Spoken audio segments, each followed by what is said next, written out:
fantasies in anime are nothing new. We've seen them time and time again. Overpowered protagonists stomping their enemies, gaining insane abilities, and getting all the respect they deserve. But let's be real.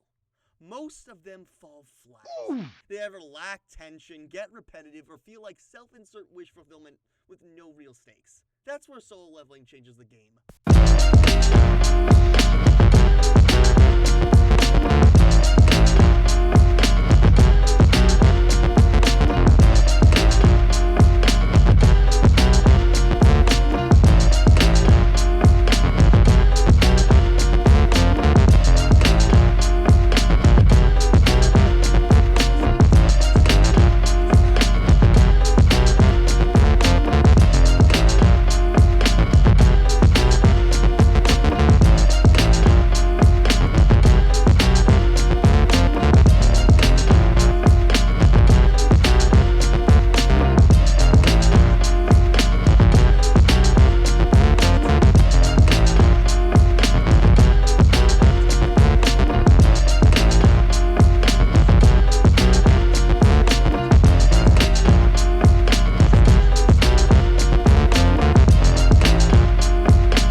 Like in a video game.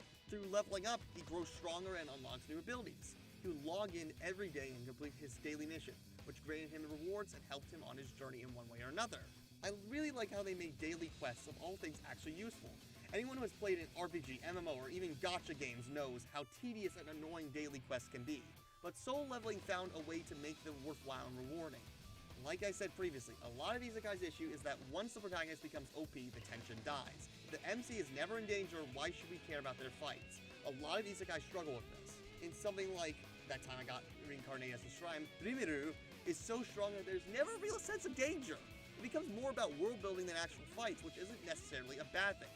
However, as a viewer, it doesn't feel as rewarding or earned since Rimuru is already so overpowered. Solo leveling keeps the tension alive because Jin-Woo doesn't just coast through fights effortlessly.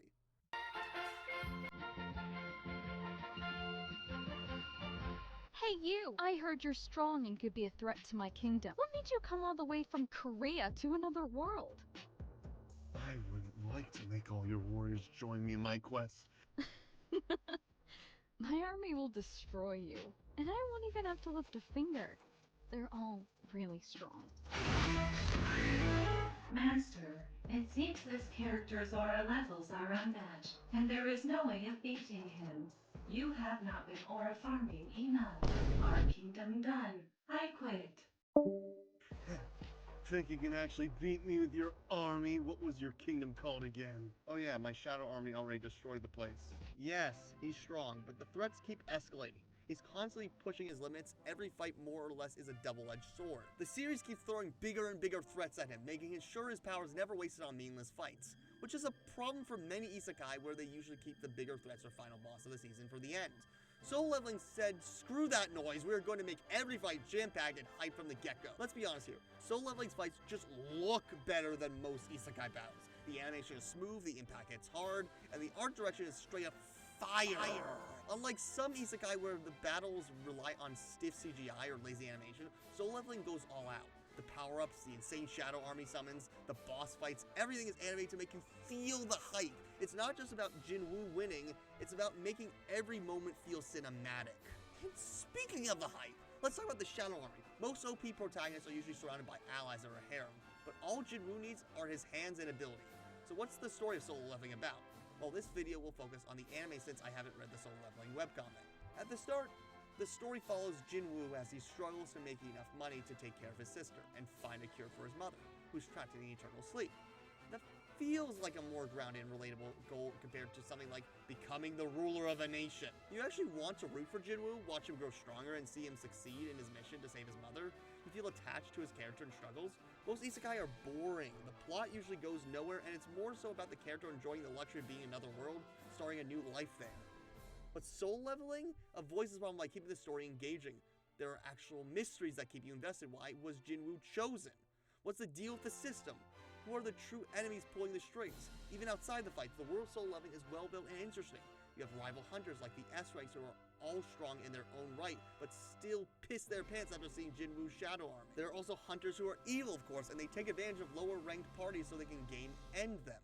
Honestly, Soul Leveling is just fun power fantasy. Unlike Isekai, where you have to force yourself to sit through a boring episode so you don't miss anything, Soul Leveling keeps you engaged the whole time. The best way I can describe it is that it feels like a Dragon Ball Z episode. It's action-packed, keeps you wondering what's going to happen next, makes you question how Jin-Woo will overcome each situation, and last but not least, always ends on a cliffhanger, which was a staple of Dragon Ball Z.